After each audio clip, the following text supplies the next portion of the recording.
Wandbi Wakita is a strong leader who is gentle and kind. His early life was infused with love and teachings from his mother and grandfather.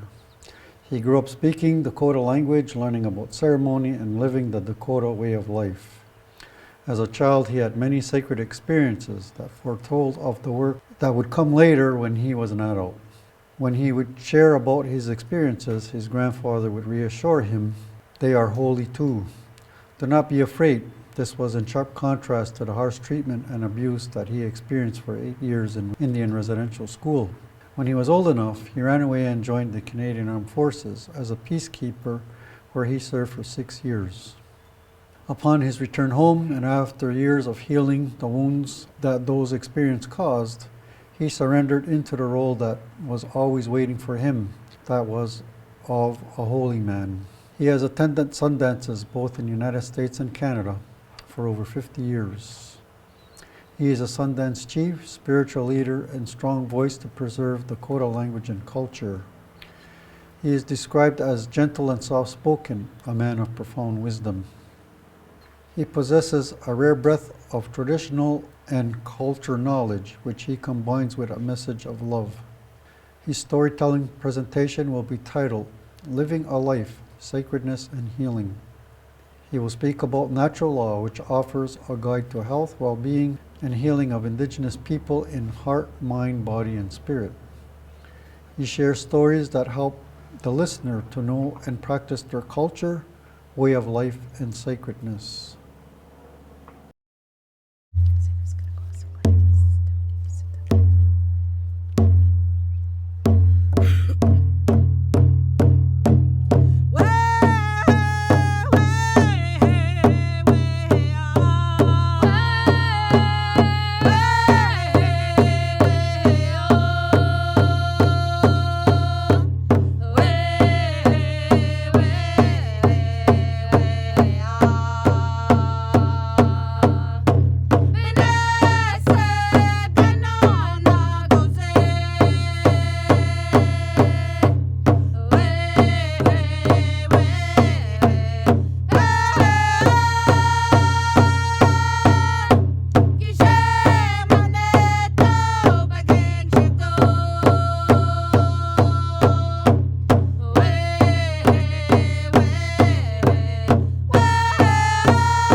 mitaka api Wandbi Wakita imaki api do. Wipazo kawakpa etaha wa hi. Sampa ukawa ke he istaja jaichiapi. Ahanu ukawa he ishe wasi chuna ichiapi. Atewa ke he ishe ekaka chui maza ichiapi. Da unkota pido. Ikchiwi chasta. Voi chun da kota wichoha hana. Tako wakan etaha udo. Hana. Aucha kahana adaha mauni vta hecha kuchinka pi. Dakota wichoha kide. Tugashirate wa kanta kawo pikahe kichina. Inamaka uchimaka ijahana wo pe yu he studie. Ampetio he taku chip kide inamaka ta u heche ano pida tanka heche.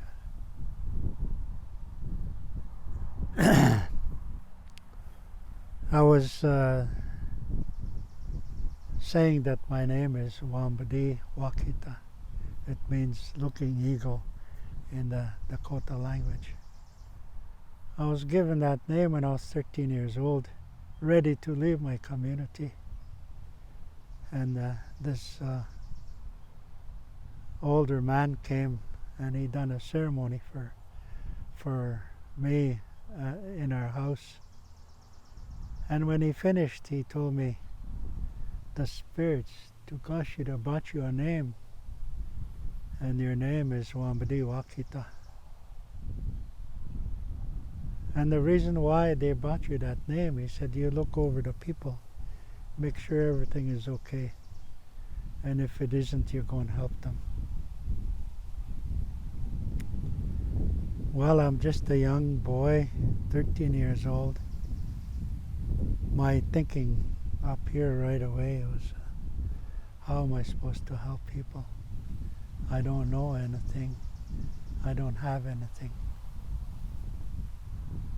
But sure enough, at age 28, things started to work just the way that Tukashiras told me that it would. I'm thankful. I'm honored to get a work from Creator brought down by our ancestors.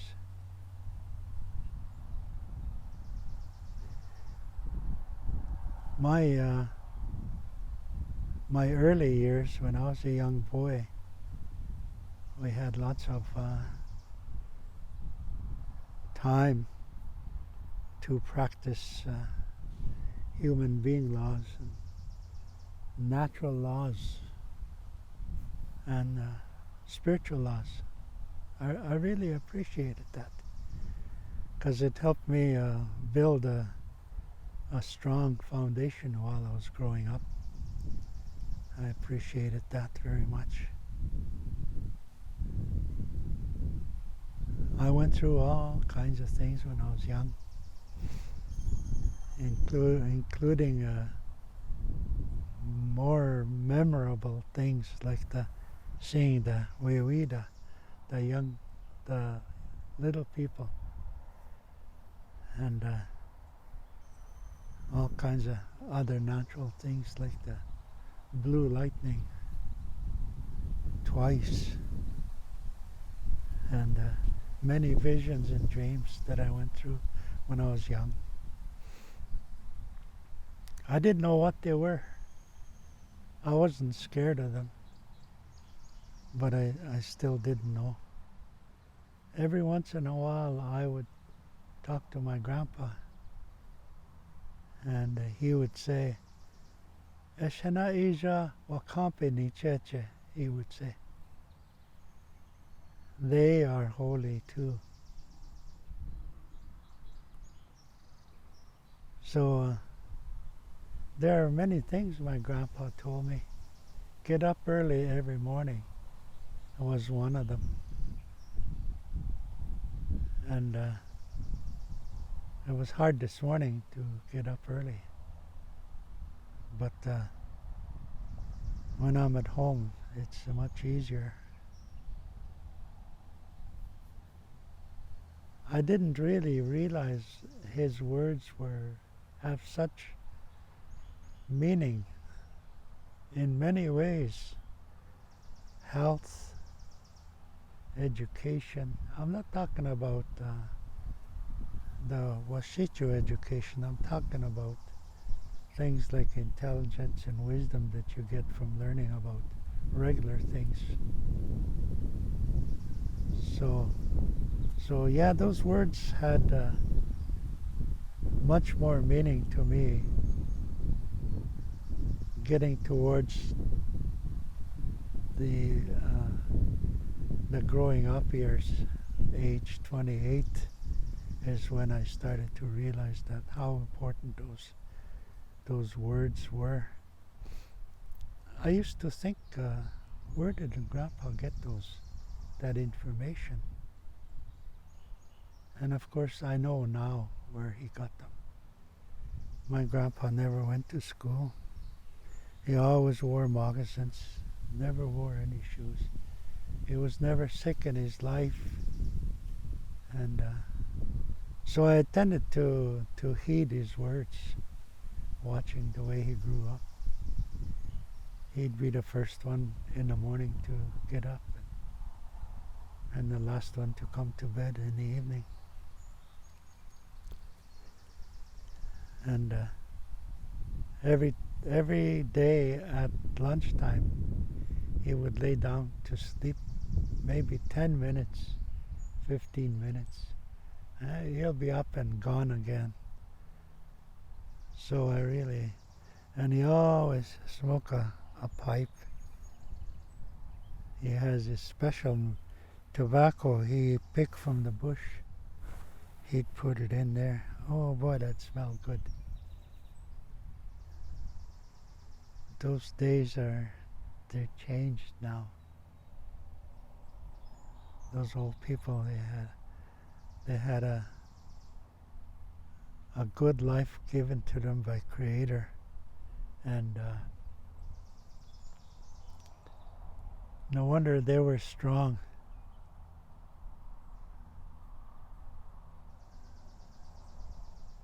They grew to be old too, those people, 100, 105. My grandpa was 85 when he passed away. And Ishtajajan was 90. And my teacher was 94 when he passed away. So they lived a good life. It's just like nothing ailed them, no sickness. And they ate regular food, what's called natural food.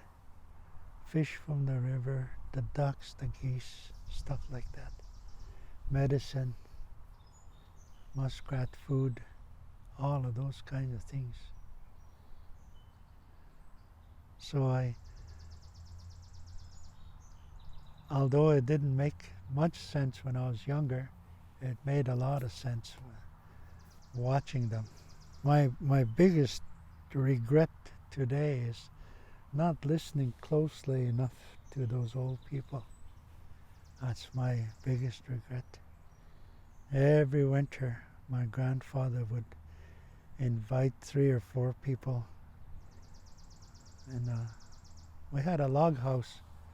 I was born in a log house. It's just one room. There's 2 stoves in there, a cooking stove and a heating stove. And there's 1 door and 3 windows, small ones. They weren't very big. And so, but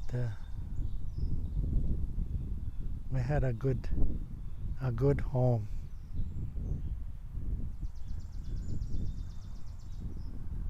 You know, my mom and dad, they were true Dakota people. My mom worked from morning till sundown.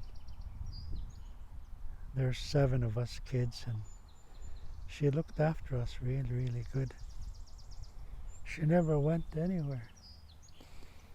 She never was involved in these new things like the alcohol and the smoking of cigarettes. None of that stuff. A lot of our people, they didn't bother with that. For now, the younger people there, it's changed now. So I often wonder, I guess we can only take so much when our land is got taken away and when our lifestyle changed. All kinds of stuff, and I can tell it was hard on our people.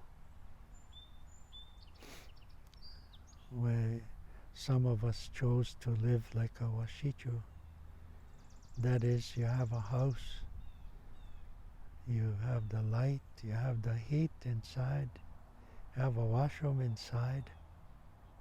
It wasn't like that when we were young. And no lights, no electricity, no TV, no washroom inside. So I'm kind of glad in a way that I grew up in what I call indigenous, holy things that were holy. The discipline to use to carry that out, the teaching that our mom and dad taught us. So I'm happy about that. It helped me later on when the government started to introduce institutions like the residential school and the jails and the schools and things that were not very good for indigenous people. Now it's the jails are full and it's a pretty sad change. We never knew diet when we were young. We never knew child and family services. Nothing like that. We ate what was my grandmother and my mom put on the plate. We ate it. And it was usually good food, right from the Mother Earth. And we always gave thanks. Thank you, we would say. And I suppose we modernized a little bit because we had a cow that we milked every day, in morning and in the evening. So we grew up with that as well. When we had a small little farm, that farm was not meant for us to get rich. It was there to provide some kind of stabilizing environment. And because I see that the horses were holy. My grandfather had 75 horses, and when we get of age, he would give us 2 horses to look after. I see the stories of those how we got the horses, and the songs that we sing for the horses, and talking to the eagles when they come. Look, hey. They told us you were coming. Now you're here. Thank you. And in my nation, there's 7 tribes in the east and 7 tribes in the west. But that's they call it the Dakota Nation. Those 14 tribes. And it was there's a lot of teaching. Where we come from the Wakita tribe on my dad's side, and Wakita tribe on my mom's side. We talk the same language. There's 3 different dialects in our Dakota language. Lakota, Dakota, Nakota. For us, it's by tribe. In Hanktua is the Nakota. The Titumas, those are Lakotas. Achpekute on this side, Dakota. So, but somehow, some people put different names in our changed a lot of things. Even where we live now, it's changed. The name changed. It was Saskatoon River. That's where we were born. And my mom was a good provider. We picked berries with her in the summer, all of us kids. We helped her prepare. You know, we didn't have much, but we sure were happy. We knew exactly what we need to do in the household. And I really enjoyed that. There's lots of work that needed to be done according to sacred law. It has to be done this way. And there's lots of work that needs to be done according to the natural law that's out there. The sun, the wind, the snow, the trees, the animal, everything. And if we live by that, it's just the people told us we're natural, just like the animals and the winged and the medicines. We're Creator made us. And it was good to live like that. There was much respect within the family unit. I enjoyed that. The boys played over there and the girls played over there. They have their own. And when you have a ceremony, the boy to manhood ceremony, that's and the girl to womanhood ceremony. The hunting society, the Akichita, the ones that look after the camp. You know, all of those they have different names. Scalp Dance Society, Omaha Society, the Eagle Society. They have different ceremonies and different songs. And it's only run by people who get the vision from up there to do that. They tell it in a community, and then they go ahead and do that. And the families are very supportive when they do that. That's kind of the way that I grew up, and later on the understanding, the deeper understanding, the deeper meaning came. And you know, it wasn't always, everything wasn't always good. There was a lot of turmoil put on us by the government. And the thing is, our people were so kind-hearted, they just let it go. The government tell them something, okay. They just went ahead and done it, you know. Just the farming, for instance, the Indian agent came to our community and he says, okay, you boys you're gonna start farming now, he said. We already had horses and stuff like that. But he wanted us, and there's no fences. They're running, those horses go, that little dog goes gets our horses at 5 o'clock. Oh, gone somewhere. When my grandpa said, oh, wait, Chawa, that little dog goes and runs and disappears somewhere. In about half hour, those horses are coming running back. there's two leaders in that pack and that little dog lets them know it's time to come home. And that's the only way we put them in the pasture at night. We have a little pasture.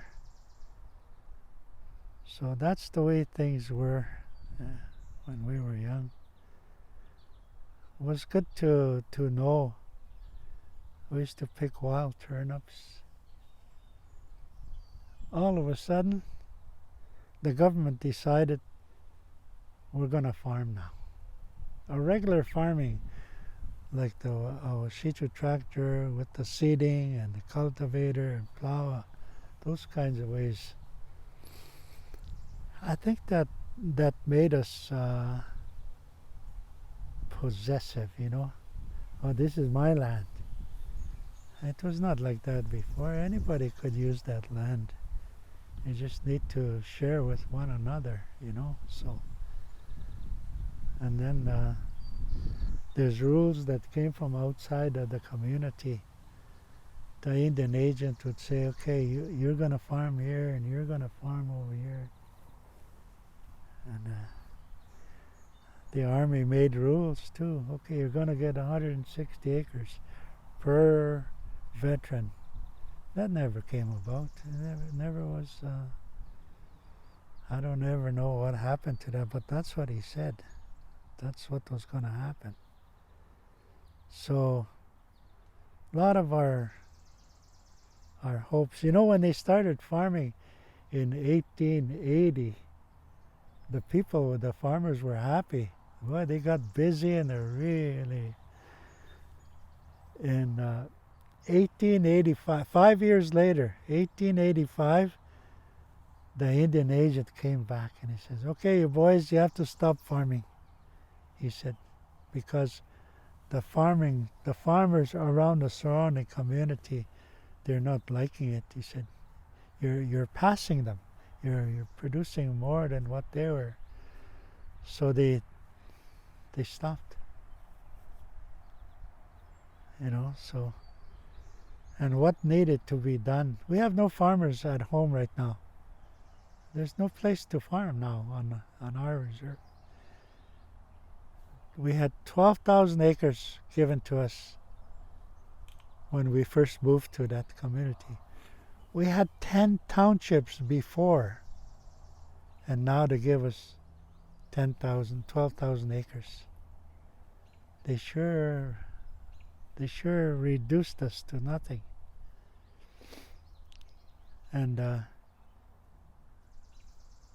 our community grew lots, but we still have 12,000 acres. So our leadership now is just realizing what needs to be done. So I hope we can support them to get things going. Eat a muskrat in the springtime when they first come out, my grandfather would say. And we did. We'd go out and in the springtime we'd put our skates on. The whole valley is all frozen. And underneath the water, those little muskrats are going all over the place. And we're in there with our skates, me and my brothers. We had a sharp little metal stick that we use, where it goes right through the ice and we can get them that way. And then we bring about 7 or 8 home or 10. We'll skin them, save the hide, give the food to our mom and she would cook them. Years later, I know the reason why my grandfather would say that. In the fall time, the muskrat along the edge of the water, there's a plant. It's about this high maybe. And underneath the ground, the mud, the water, there's a root that grows. So the muskrat chews off the root and takes that green stalk, swims into the water. They have a little hut about this big, not very big. And he stores a whole bunch of that root and that green stalk. They're all fall time. Stores a whole bunch near the house. So in the winter time, all the muskrat and his family, they eat that root and that green stalk. And when the muskrat comes up in the springtime, that little muskrat is pure medicine. You eat that and you never get sick. So I guess we don't say that enough, because wherever there's water, where the muskrats live, it seems like the government has the idea, oh, well, we'll just build a road through it. It's all right. You know? So there's hardly any water now. Things are drying up. Will they say that 30 years from now? This belongs to everybody. Whether you're purple, green, orange, it doesn't matter. The sun belongs to the wind, the birds, the animals. It's just the way that we're living needs to be reconciling. What do you say to these trees? What do you say to the animal? I heard a strange bird this morning over here somewhere. What do you say to that bird? What about the fish in that water? How do we deal with that?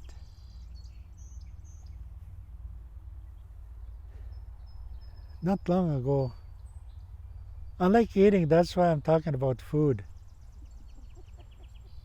Not long ago, about 5 or 10 years ago, there are books coming out. Bone broth. Oh, it's good for you. My grandma was doing that when she was young. Drinking bone broth. That's what we used to drink. There's nothing new. Free-range chickens. Now that's something new. And as soon as it's free-range, the price goes up $10. Free-range chicken. That's nothing new. We had that long time ago when we were young. Everything was changed. It's gotta, I guess it needs to suit somebody about that. But what if we lived together? I wonder what'll happen. I don't think we're trying that. At least not yet, anyway. We could. Someday, when things get a little hectic, we might change our thinking, change the way we do things, change the way we feel, change the way we think, change the way we talk. Because we're going to recognize that we have a sacred spirit inside of us. And we're going to be able to start using that. Your sacred spirit is a connection to all your ancestors that are watching us up there. They're listening to you, but we hardly say a word. We're just struggling on this land. We don't need to struggle. Quite a few years ago, about 10, 15 years ago, when we had the ceremony, a young girl came, stood right in front of the altar, and what she says was, we'll just grow our own.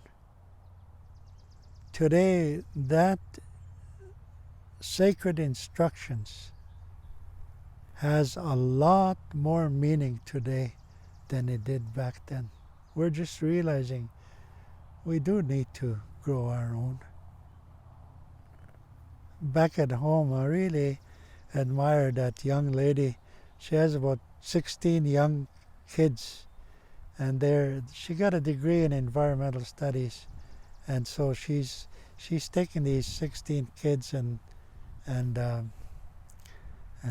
doing everything on a reserve, testing the water, planting fruit trees, all kinds of growing gardens for the old people, and telling them, not just doing it, but telling them why she's doing that, telling them about the earth, telling them. The people know that, but the action part is missing for a lot. That means we have to start building up hope in our community. We lost that. There's too many instructions coming from the outside rather than inside here. So it'll be good. The other thing that I come to think about is the ceremonies that we have. You know, about 3 years ago, maybe even longer, when I had ceremony, that the old man, he come to talk to me, and he says to me, Takoja, he said, Oya zawa udo akta eto po dokacha e ugo he woi chuaji uspeni chiaptahido uktedo. There's something coming, and this something is going to go all over the world, and do not fear this something. It come here to teach you something. And a little while later, COVID came. When COVID started, we had ceremony, a lot of ceremony. And in one of those ceremonies, that old man, he came back and he said, Takuja, he said, this teacher is going to stick around for a while longer. He said, it's not going to go away right away, because people need to learn from the teaching of this. Don't get scared of this COVID. He didn't say sickness, he said COVID. Woyaza, something that come as a teacher. A little while later, it seems like that old man is the one that is teaching us, or in one of the bosses of these spirits that come from up there tell us things. He said, there is no fighting on this land. A little while later, Russia attacks Ukraine. A little while later, the old man came again and he said, pay closer attention to the laws of this land. That is, sacred laws that come from Creator, brought down by our ancestors. Natural law, you can tell by the trees what's going to happen in the fall time. And the human being law, I'm not talking about the man-made laws that human beings make. I'm talking about the inside stuff, your heart, your feelings, the way you think, the way you do things, the way you talk, those things. The trust, the truth, the respect, the humility, the generosity, the bravery, there's about 1,000 of those words that come. And they come from direction. It didn't just come just like that. And we didn't learn it from anybody, because it's in here. And your two brains. And your total physical body. What about these? What about my feet? People my age back at home, they're gone. They're not living no more. There's only maybe 3. That's how much impact this different way of living had on us. So At the last ceremony that we had not long ago, maybe two months ago, it was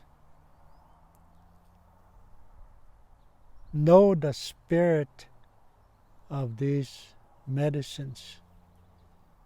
Know the spirit of these medicines. That way your prayers will be answered.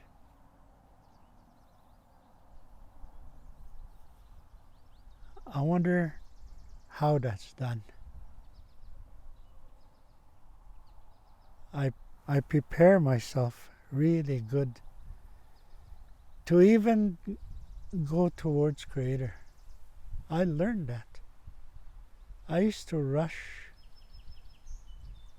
I was kind of a selfish guy when I was young. I didn't pay any attention, really, not even to me or to my people or to my family, my relatives especially. So then I know, okay, you gotta pay closer attention to what's going on here. We showed you something, but we don't see nothing.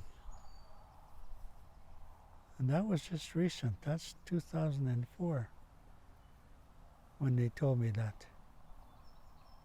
It doesn't help when you have this kind of work to have all kinds of disruptions. Lots of disruptions over here, lots of disruptions over here. You can't see the road that you're walking on. Those are what Creator showed us. Each of us here, what Creator shows us. I think it's a pretty good road. And walking on that road means that you would have many more dreams and visions for you to continue walking. I wonder if we understand. I wonder if we're trying to learn this. I wonder if we're practicing this way. Not that way over there, this way. Me. We can only do certain things our way. And there's lots of skills and information, sacred instructions I call them, that comes our way. And just because we don't know how to put them into action, we tend to ignore them. We can't do that anymore.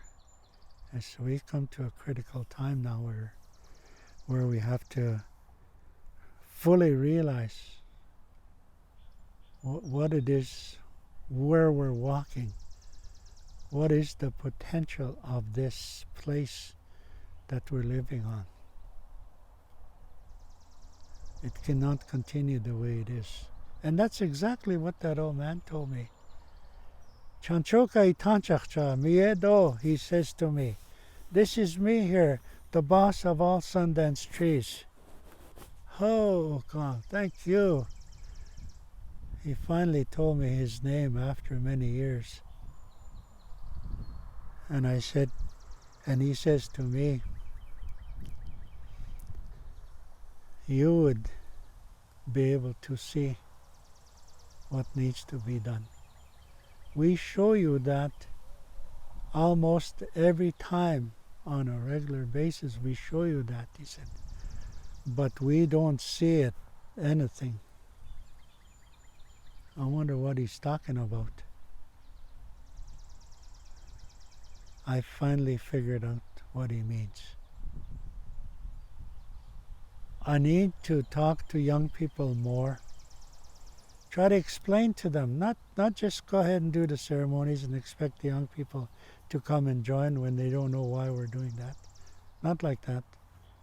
Explain those things. What does it mean to have a name? I want a name, they say. I want my colors. I want a Sundance. I want to do this. That's what the young people are saying. I want you to start at step 1, I say. You're wanting to start way over here in step 10. It's not going to work. You need to start over here.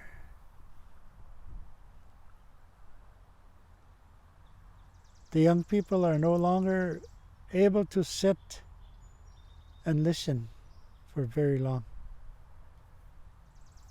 I give a piece of paper and they like that piece of paper more, better.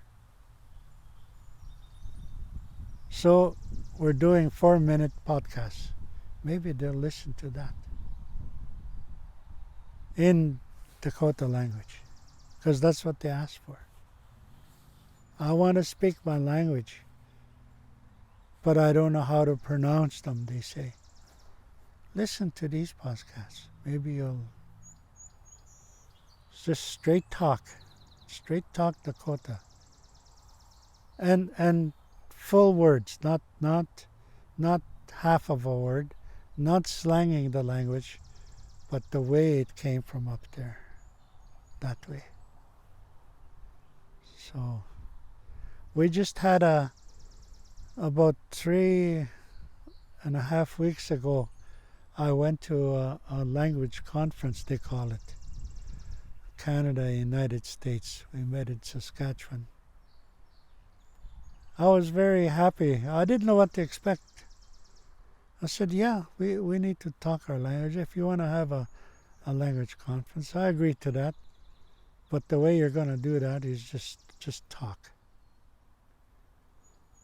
So when people started talking on both sides, Canada and United States, I was surprised and happy to see that we're all moving the same way, wanting to do things together. I was happy. And you know what that means? Protecting your culture. That's very, very important. So you have your culture. Every time new immigrants come to Canada, I say, look after your culture.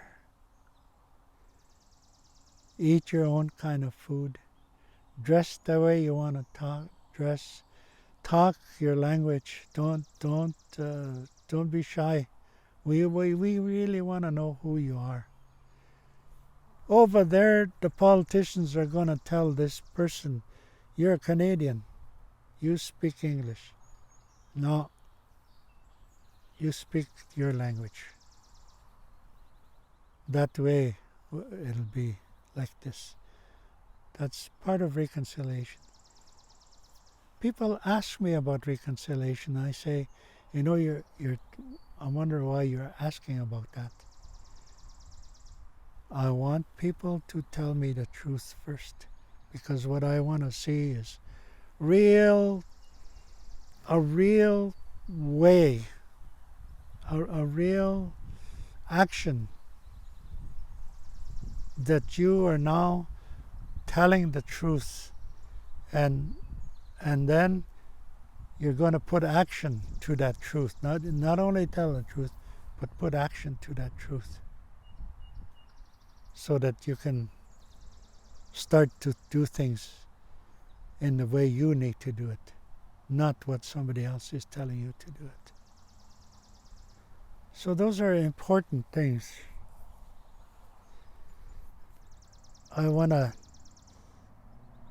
There's a song that came a long time ago. It came to my grandfather. His name is Kari Chistina. When Kari Chistina was about 35, he does work for Creator. A young man came to him and he says to my great-grandfather, he says, I've been having dreams about buffalo. And lately, it's getting more and more. I want to know why it's like that. My great-grandfather says, you come tomorrow evening. That's when we have our ceremony. So he came. But during that night when he went, when my great-grandfather fell asleep, 2 o'clock in the morning, there's a shaking. And when he woke up, he seen 2 spirits standing there. And those 2 spirits told him, "Grandson, we bought you a song. This song is about the people who know about the buffalo. When people know about the buffalo, you sing them this song." And he started singing. He picked it up right away. When my great-grandpa was 90 years old, he came to my teacher at home. He is a very good singer, my teacher. He knows lots of songs. And he was about 70 years old. So he says, my great-grandfather says, "You're a good singer," he says. "You know many songs. This song was given to me when I was a young man," he said. "And you sing it for people who know about the buffalo." And he started to sing that song. And right away, that old man, he knew right away who that was or how that song goes. And after he finished, my teacher gave him a blanket. He traveled a long ways, and he gave him some food and some money. He went home. Within a month, he passed away. And when my teacher was 94 years old, he called me, "Come." When I went there, he said, "I look around. I don't see too many people but you." He said, "You next, you carry this song." Well, I'm not a very good, I don't listen well. So this work helped me to listen really good sometimes, only sometimes. He started to sing that to me. I told him, I said, my teacher, I'm very poor. I said, I'd like to record this song because I want to sing it the proper way, the way you're teaching me. "Okay," he said. So he allowed me to record that song. And so I have great memories of those 2. I didn't know that was his uncle. I never knew that. But he left me with that song. I carry that song around, and I sing it 3 times already. One to my brother, one to my sister, and one to a guy who handles buffalo. So I remember them today. I asked them today for help, to share good words, for protection, all of you, for protection, for good health, and for things to go good for everybody. So, thank you.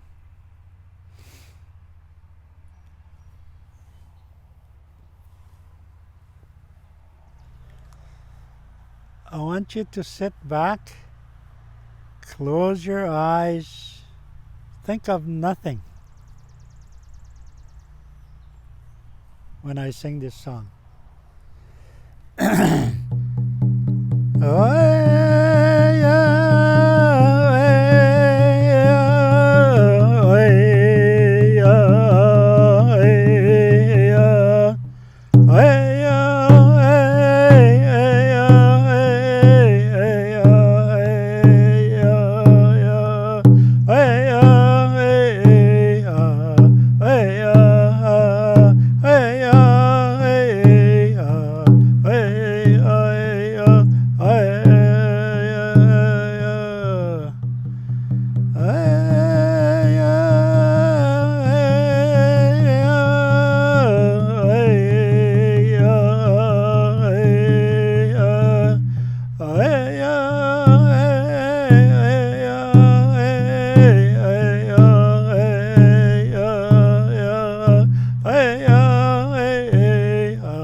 Thank you.